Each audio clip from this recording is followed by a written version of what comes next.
Historias de 4chan con PopFan.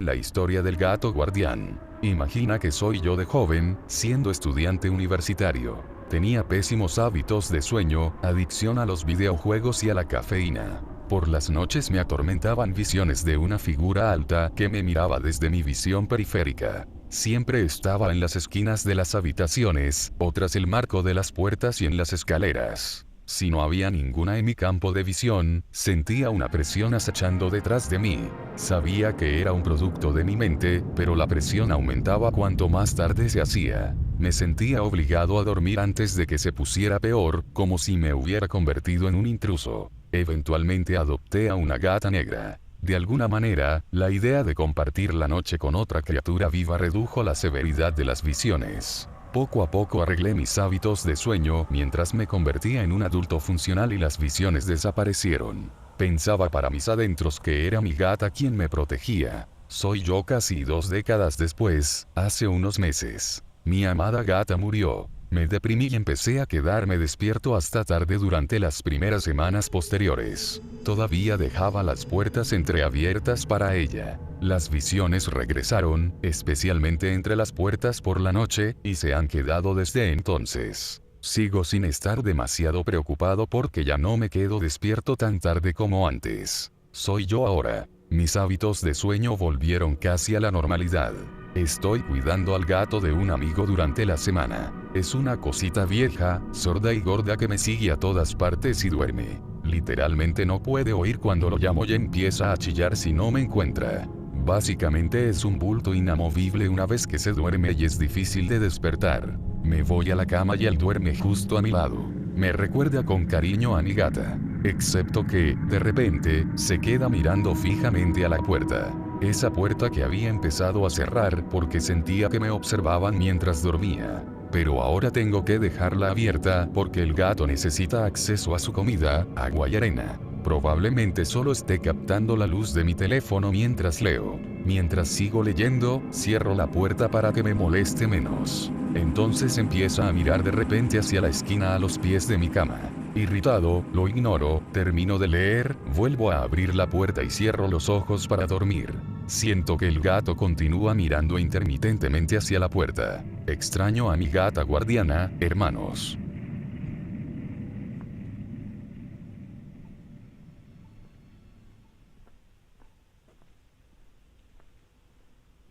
El intruso de Wisconsin. Año 1991.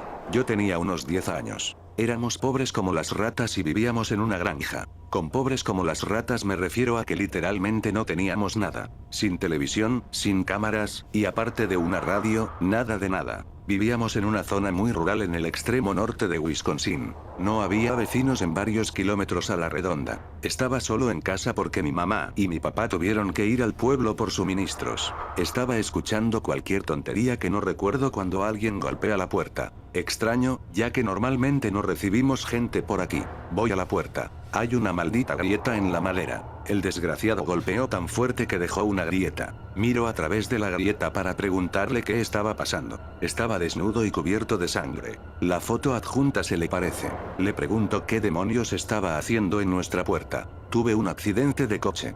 ¿Puedes dejarme entrar para llamar a alguien que venga por mí?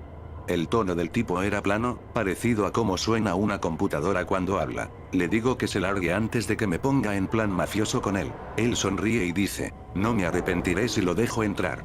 Me asusto por completo y corro escaleras arriba para buscar la escopeta de mi papá. Era un niño pequeño en ese entonces, así que era pesada de sostener y casi me tumba al suelo la primera vez que la disparé. El desgraciado estaba metiendo la mano por la grieta para intentar entrar. Le disparo. Supe que le di, porque retrocedió de golpe y empezó a correr.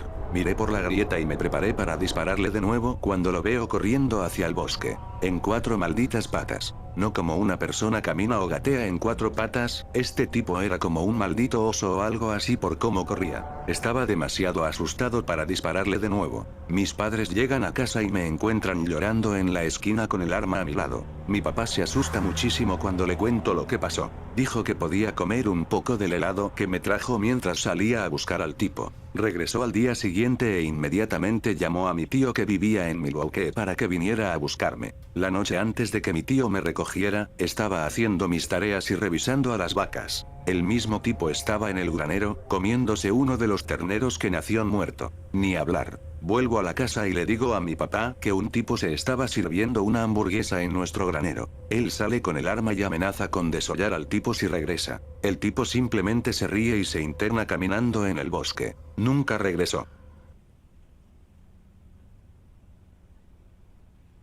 Relatos del turno de noche. Historia 1. El difunto en la recepción. Trabajaba en una funeraria haciendo el turno de noche. Estaba solo mientras mi compañero estaba fuera en una recogida. Estaba en el sótano, en la sala de preparación. Había muchos cuerpos esa semana, incluyendo mujeres y niños. Un cuerpo en particular era un hombre joven que murió en un accidente de moto. El cuerpo había estado allí por unas 3 o 4 horas. Terminé de preparar el cuerpo para el velorio del día siguiente. Subí a la oficina para terminar el papeleo y esperar a mi compañero. La oficina está en el piso principal y no había nadie más en el edificio.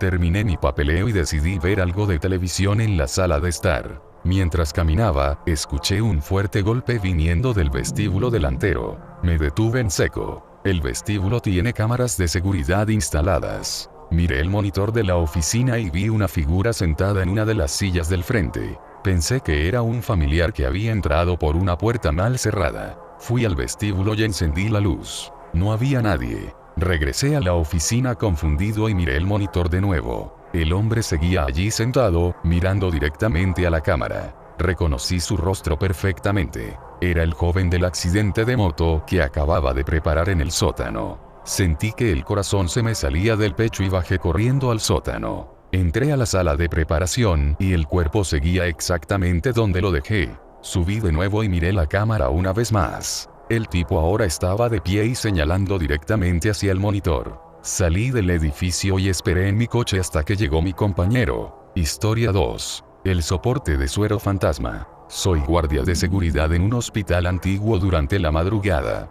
Eran las 3 de la mañana y me tocaba hacer la ronda por el ala este. Esa sección del hospital lleva cerrada y sin uso durante años. De repente, escucho el sonido metálico de algo arrastrándose por el suelo. Alumbro con mi linterna hacia el final del pasillo largo. Veo un soporte de suero metálico moviéndose solo por el corredor. Se movía a un ritmo constante, como si una persona invisible lo estuviera empujando. No había corrientes de aire ni ventanas abiertas en esa zona. Me quedé paralizado viendo cómo el soporte cruzaba de una habitación a otra. Fui a revisar la habitación donde entró con el corazón a 1000 por hora. La habitación estaba vacía y llena de polvo, pero el soporte estaba justo en el centro. Salí de esa ala del hospital lo más rápido que pude y no volví esa noche. Historia 3. La habitación 302. Trabajo en la recepción de un hotel pequeño y antiguo. El hotel estaba casi vacío esa noche, solo teníamos 3 huéspedes. De pronto, recibo una llamada interna de la habitación 302. Contesto el teléfono y solo escucho una respiración muy pesada del otro lado. Reviso mi sistema y confirmo que esa habitación no tiene a nadie registrado. Subo a investigar pensando que quizás algún intruso se había colado. La puerta de la habitación estaba cerrada con llave por fuera. Entro con mi llave maestra y la habitación está impecable, como si nadie hubiera entrado en días. El teléfono estaba descolgado y tirado sobre la cama hecha. Mientras estiro la mano para colgarlo, escucho un susurro claro que dice gracias. Bajé las escaleras corriendo y me encerré en la oficina de recepción hasta el amanecer. El pueblo Truman Show. Creo que encontré un pueblo falso el año pasado, falso al estilo de la película Truman Show. Imagina que soy yo, el verano pasado, haciendo un viaje por carretera a través del país, visitando algunos parques nacionales. En el centro/sur de Utah, se está haciendo tarde, como las 10 de la noche, llevaba conduciendo desde las 6. Está oscuro como la boca del lobo, no hay luna, solo puedo ver lo que iluminan mis faros. Decido buscar algún lugar para descansar por la noche en la siguiente salida. Veo un pueblo a lo lejos, tomo la única salida que he visto en más de una hora hacia el pueblo. La salida no tiene marcas ni luces, no aparece en el GPS del coche y no tengo señal de celular. El pueblo está directamente adelante, así que sigo avanzando. La carretera se convierte en un camino de tierra durante unas 5 millas hasta que vuelve a ser pavimento justo en el pueblo, donde empiezan a aparecer negocios y casas. Inmediatamente el pueblo me parece extraño. No hay nadie en las calles, ni coches en las calles o en los estacionamientos de los negocios. Se escucha música jazz sonando por las calles por alguna razón, no muy fuerte pero lo suficiente para oírse. Este pueblo, que parecía tener unas 7 cuadras de ancho desde lejos, tiene todas las cadenas importantes de comida rápida de las que he oído hablar y 7 hoteles en la calle principal. Sigo sin servicio de celular y sigo sin aparecer en el GPS del coche. Voy a buscar algo de comida. El KFC estaba totalmente iluminado y abierto, pero no había nadie allí. Lo mismo pasó en el Jack in the Box. En el McDonald's hay un cajero y un cocinero cuando entro, ambos parecen molestos. Toman mi orden y me dan unos nuggets y papas fritas que claramente no son de McDonald's. Me voy. Empiezo a buscar una cama para pasar la noche. En el Hampton Inn, con el estacionamiento vacío, una tercera persona con cara de molestia me informa que están llenos. En la quinta, la persona detrás del mostrador, quien estoy convencido era el cocinero de McDonald's, también dice que están llenos en un estacionamiento vacío. En el Holiday Inn Express, con estacionamiento vacío, la persona que claramente era el cajero de McDonald's está detrás del mostrador y, sorprendentemente, tienen habitaciones. Le pregunto si él es el tipo del McDonald's y responde: no, ese es mi hermano. Al diablo, es suficiente para mí. Llego a la habitación, el wifi existe pero nada carga, tomo una ducha y me quedo dormido. Me despierto al día siguiente, no hay desayuno en el lobby y no hay otros huéspedes. El tipo del McDonald's sigue allí para el checkout. Le pregunto cómo salir del pueblo. Por la misma carretera por la que entraste.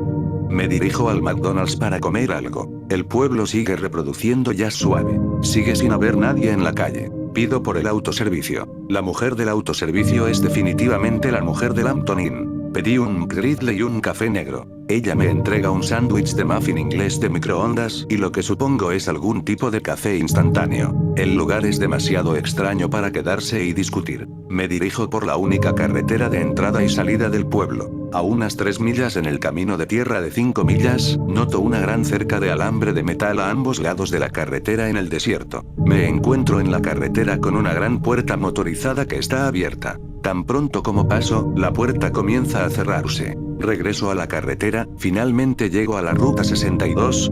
Eso no está bien, podría haber jurado que estaba en la 89 cuando decidí salirme y ahora hay montañas de por medio. Finalmente recupero la señal de celular, nada coincide con la descripción del pueblo y ninguno de los cargos apareció nunca en mi tarjeta de crédito.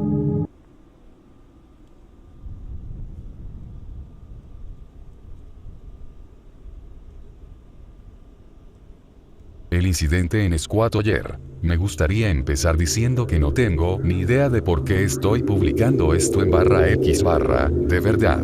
Tal vez tengo miedo de morir o algo parecido. Los eventos descritos en esta historia ocurrieron hace un mes y medio, en Shenandoah, Virginia Occidental. Terminé de escribir esto hace unas 2 semanas, pero no había tenido el valor de publicarlo hasta lo que pasó ayer. La historia comienza a finales de septiembre, cuando mi familia fue a visitar a unos parientes que nos invitaron para celebrar que uno de ellos ganó unos $2.000 en la lotería. Viven en una zona realmente deprimente de Shenandoah que la gente de Charleston llama Squatoyer. Está en lo alto de la montaña y es exactamente como cualquiera se lo imaginaría. Nada más que tráileres destartalados, casas prefabricadas oxidadas y decoraciones navideñas de hace décadas porque todos son demasiado perezosos para quitarlas. Mis parientes son gente de tipo Deliverance, pero sin ríos ni canoas. Son personas absolutamente caricaturescas y deprimentes. En fin, estamos allí en ese tráiler olvidado de Dios y es un asco. Éramos unos 8, más mi papá, mi mamá, mi hermana y yo. Después de unas 2 horas, mi mamá me quita el celular para que pueda concentrarme en el tiempo en familia, lo cual es una tontería porque ellos solo querían comer cenas congeladas y ver la NASCAR en silencio. Tras 6 horas de esto, unos 10 minutos antes de irnos, empieza a llover a cántaros. Sabemos lo peligrosas que se ponen las carreteras en la montaña, así que decidimos esperar a que la lluvia baje un poco. 2 horas después ya es noche cerrada, son las 10 y hay alerta de inundaciones en la zona. Ya recuperé mi teléfono, sin señal, por supuesto, y estoy jugando Texas Hold'em, cuando de repente escucho a mi papá perder los estribos en la otra habitación. Voy hacia allá y resulta que les escapó decir que habían enterrado a su hijo, Thomas, afuera. Aparentemente tenían miedo de que la lluvia desenterrara su cuerpo o alguna otra tontería similar. El niño tenía unos 6 años, fue atacado por un perro y nunca llamaron a la policía porque lo trataban como a una mascota. Mi papá estaba furioso porque, ya sabes, vivimos en el siglo XXI y todo eso. Mis padres me dicen a mí y a mi hermana que nos quedemos en la misma habitación que ellos durante la noche. Ninguno de nosotros sospechaba que hubieran matado a Thomas o algo así, ya que son gente pacífica, ni siquiera tenían armas aparte de una vieja escopeta de doble cañón sobre la chimenea. Sin embargo, estábamos aterrorizados y planeábamos llamar a la policía en cuanto llegáramos al pueblo por la mañana. Eran como las 3 de la mañana y yo no podía dormir. Lo peor era que podía ver la pequeña tumba de Thomas justo afuera de la ventana. Me quedé mirando por la ventana y entonces vi la peor maldita cosa de mi vida. Algo se arrastraba entre los árboles hacia la casa. Al principio asumí que eran 2 caballos pálidos caminando juntos. Pero luego salió a la luz de la luna y vi que era una sola cosa, como un torso humano pero mucho más ancho. Tenía 6 patas, algo entre las patas de un escarabajo y las de un caballo. Tenía 2 brazos donde los tendría un humano, pero las manos eran un pie más largas que las normales. Tenía la cabeza calva, pero la cara parecía algún tipo de máscara de baile de máscaras. Tenía una frente arrugada y una nariz que parecía el pico de un cuervo o un cuervo. Tampoco tenía ojos, solo depresiones extrañas donde deberían estar.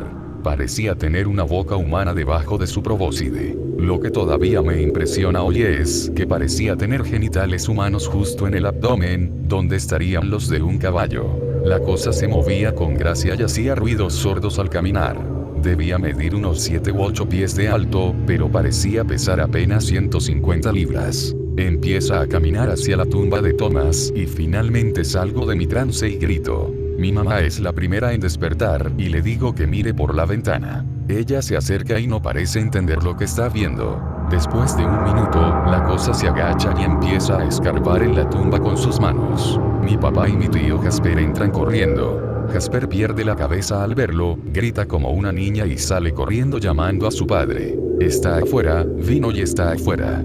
Miro hacia atrás y veo a la cosa cavando furiosamente en el suelo, lanzando montones de tierra. Escucho sonidos de pies corriendo alrededor de la casa. Creo que estaban buscando la escopeta. La cosa alcanza el fondo del agujero y saca lo que supongo era el cuerpo de Thomas por una pierna con una mano. La criatura galopa de regreso al bosque, rompiendo ramas a su paso, y entonces es cuando lo escuchamos todos. Un niño llorando. El sonido de un niño sollozando y llorando desde la dirección hacia donde se fue la cosa.